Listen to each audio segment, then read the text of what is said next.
नमस्कार। आज हम एक दिलचस्प ऑडियो स्रोत पर बात करने वाले हैं।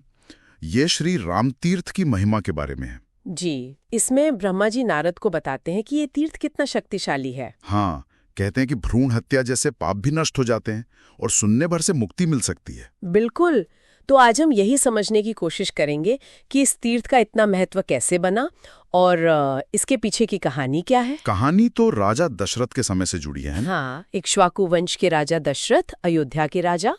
उनकी 3 रानियां थीं, कौशल्या, सुमित्रा और कैकेयी, और गुरु वशिष्ठ उनके पुरोहित थे। और फिर वो देवताओं और दानवों की युद्ध वाली बात आती है। सही। एक आकाशवाणी हुई थी कि दशरथ जिस तरफ होंगे वही पक्ष जीतेगा। तो दशरथ जी देवताओं की तरफ से लड़े। जी हाँ, और युद्ध के दौरान ही वो घटना हुई।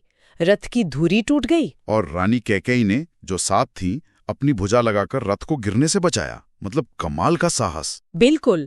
और दशरथ जी इससे इतने प्रसन्न हुए कि उन्होंने कैकेयी को 2 वरदान दे दिए। लेकिन कैकेयी ने वो वरदान तुरंत नहीं मांगे। नहीं, उन्होंने कहा कि वो इन्हें बाद में जरूरत पड़ने पर मांगेंगी। भविष्य के लिए रख लिया। और यही वरदान फिर बाद में कहानी का रुख मोड़ देते हैं। एकदम। बाद में आप जानती हैं, ऋषिशृंग ऋषि की कृपा से 4 पुत्रों का जन्म हुआ, राम, भरत, लक्ष्मण, शत्रुघ्न। फिर विश्वामित्र जी राम और लक्ष्मण को यज्ञ रक्षा के लिए ले गए। दशरथ जी हिचकिचाए थे पहले तो। हाँ, पर वशिष्ठ जी के कहने पर मान गए। फिर वहीं विश्वामित्र ने उन्हें कई विद्याएं सिखाईं, ताड़का वध हुआ, यज्ञ रक्षा हुई, फिर सीता स्वयंवर और विवाह।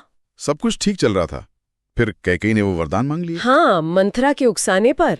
भरत के लिए राज्य और राम के लिए 14 साल का वनवास। और यहीं से राम जी की वन यात्रा शुरू होती है, पिता का वचन रखने के लिए। जी, सीता जी और लक्ष्मण जी भी उनके साथ गए, और राम के जाने के दुख में ही दशरथ जी ने प्राण त्याग दिए।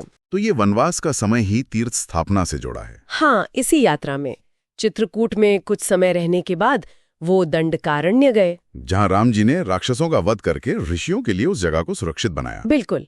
और फिर वो पहुंचे गौतमी नदी के तट पर, जिसे आज हम गोदावरी कहते हैं। अच्छा, स्रोत इस नदी के बारे में भी कुछ कहता है? हाँ, इसे शिव की पराशक्ति का जल स्वरूप बताया गया है। मतलब बहुत पवित्र नदी, त्रिदेव भी जिसकी वंदना करते हैं। तो ये वो जगह थी जहाँ तीर्थ की स्थापना हुई? जी, यहीं राम जी ने गौतमी के किनारे महादेव यानी शिव जी की स्थापना की और उनकी बहुत ही विस्तृत स्तुति की। स्तुति? हाँ, उसमें क्या खास था? उसमें उन्होंने शिव जी के अनेक नामों और उनकी शक्तियों का वर्णन किया। पुराण पुरुष, सर्वज्ञ, अविनाशी, रुद्र, उमापति, भव, शंकर, त्रिलोचन, भूतनाथ। मतलब उनकी गहरी भक्ति दिखती है इसमें। वाह। और फिर शिवजी प्रसन्न हुए होंगे? बिल्कुल। भगवान शंकर स्वयं प्रकट हुए और राम जी से वरदान मांगने को कहा। और राम जी ने क्या मांगा? उन्होंने अपने लिए कुछ नहीं मांगा, लोक कल्याण के लिए मांगा। 4 मुख्य वरदान। अच्छा, वो क्या थे?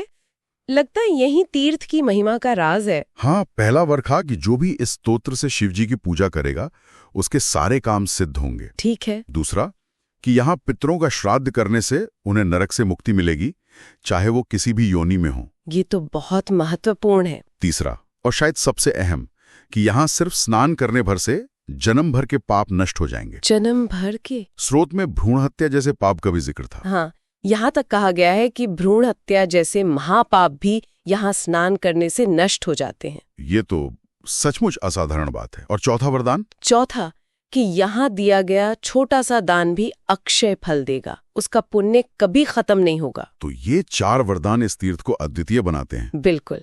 भगवान शंकर ने तथास्तु कहा और अंतर्धान हो गए, और जिस जगह राम जी ने स्नान और पूजन किया वही श्री राम तीर्थ कहलाया। हाँ। और जहाँ लक्ष्मण जी ने स्नान पूजन किया वो लक्ष्मण तीर्थ। और सीता जी ने जहाँ किया वो सीता तीर्थ। जी।